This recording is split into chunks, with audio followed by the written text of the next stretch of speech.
Alors le plus gros mythe des revenus passifs, c'est qu'ils n'ont rien de passif en fait, surtout au début. Parce qu'après, ton temps de travail va décroître et tu pourras enfin gagner plus sans travailler plus. Et là, ça va devenir magique. Moi, j'ai créé 7 sources de revenus différentes qui me rapportent même quand je suis en vacances. C'est comme ça que je me suis recréé des congés payés en fait. Dans cet épisode, je vais te montrer mes sources de revenus préférées et comment tu peux les mettre en place même en partant de zéro. Merci aux super sponsors qui ont rendu ce podcast possible. Super Indep pour ouvrir et gérer ta micro-entreprise et WeMind, la mutuelle des indépendants, des services que j'adore avec le board et que vraiment je vous recommande chaleureusement. Alors pour moi, c'est l'ingrédient le plus fascinant de la liberté, c'est réussir à générer des revenus passifs. C'est le Graal de la notification Stripe que tu reçois. Vous avez fait une vente pendant que tu dors. Alors attention, dans cet épisode, je ne vais pas te parler des revenus passifs issus de l'immobilier ou des placements en crypto ou en actions. Je vais t'aider à générer des revenus passifs dans ton travail pour réussir à gagner plus sans travailler plus. Allez, je te présente mes 7 sources de revenus passifs préférées, faciles à mettre en place si tu es salarié, freelance ou solopreneur. Alors source numéro 1, l'apport d'affaires. Pour moi, c'est la plus simple. Là, il faut que tu connaisses une bonne personne à placer en mission si toi, tu es déjà complet. Tu peux espérer gagner 10% de la facturation de la personne que tu places pendant la première année. Niveau temps de travail, ça va te représenter quoi? À peu près 1 heure de travail par semaine. Source numéro 2, l'affiliation.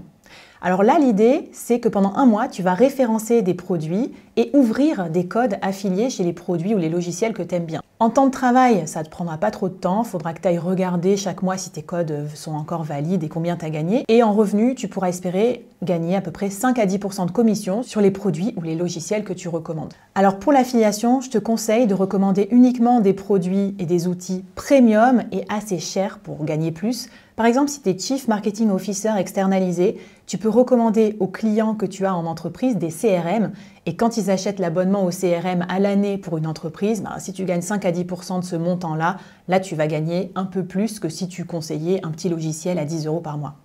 Troisième source de revenus passifs, la newsletter payante. Là, c'est un peu plus de temps en paramétrage. Il faut que tu trouves la niche parfaite pour créer le bon concept de newsletter. Je pense que ça va te prendre à peu près 1 mois. Ensuite, en rythme de croisière, ça te prendra à peu près 4 à 6 heures par semaine par édition de newsletter que tu publies. Et là, les revenus, je pense que tu peux gagner entre 1 000 et 2 000 € par mois assez facilement. Donc c'est une bonne source de revenus si tu cherches un complément de salaire, mais pas forcément à en vivre complètement. Mon secret, c'est de choisir une niche très spécifique et surtout en B2B. Ça sera plus facile pour les clients de s'abonner et de passer leur abonnement payant en note de frais. Quatrième source, le sponsoring média. Donc là, c'est sûr que ça va te prendre un peu de temps pour faire monter l'audience de ton média à une audience minimum viable, comme par exemple moi, le temps d'avoir des auditeurs sur mon podcast. Donc mettons à peu près 6 mois. Ensuite, bien sûr, tu intègres le temps de création de contenu dans ton planning. Donc à peu près, 1 jour de création de contenu par épisode de podcast pour moi.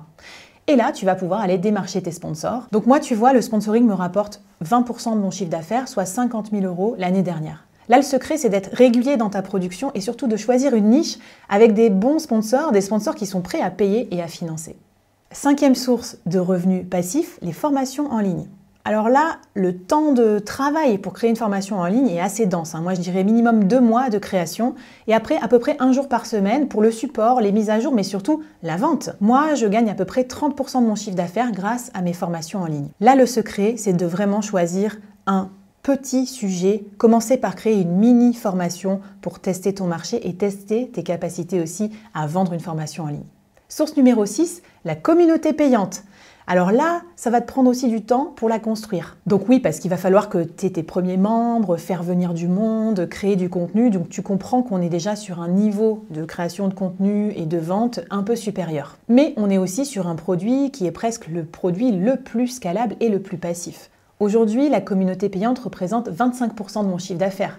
Et là, le secret, évidemment, c'est d'apporter de la valeur quotidiennement dans ta communauté pour que les gens arrivent, mais aussi pour qu'ils restent. Et la 7e source de revenus passifs, le logiciel, le SaaS. Alors ça, c'est le Graal. Certes, ça va te prendre du temps de création, plusieurs mois pour le coder, le développer. Et aussi du temps de maintenance, c'est presque un full-time job, parce que tu vas devoir faire de la maintenance informatique, accueillir les clients, mais aussi vendre ton logiciel. Par contre là, ce qui est intéressant, c'est que tes revenus peuvent être exponentiels, et potentiellement tu pourrais aussi revendre ton SaaS à quelqu'un d'autre et faire un petit peu d'argent au passage. Là, le secret pour créer un bon SaaS, un bon logiciel qui se vend, c'est d'utiliser ton expérience de freelance, c'est-à-dire ce que tu as repéré comme problème chez tes clients pour créer tout de suite le bon logiciel et qui trouve rapidement son marché. Mais ça prend un temps fou à mettre en place tout ça, Flavie. Ben oui, et c'est pour ça qu'on commence petit. Alors mon conseil, tu choisis une source parmi celles que je t'ai citées et tu te concentres dessus pendant 90 jours. Moi, j'ai commencé avec une simple formation sur Notion à 500 €, qui est devenu le bootcamp de l'incubateur et qui me rapporte aujourd'hui 200 000 € par an.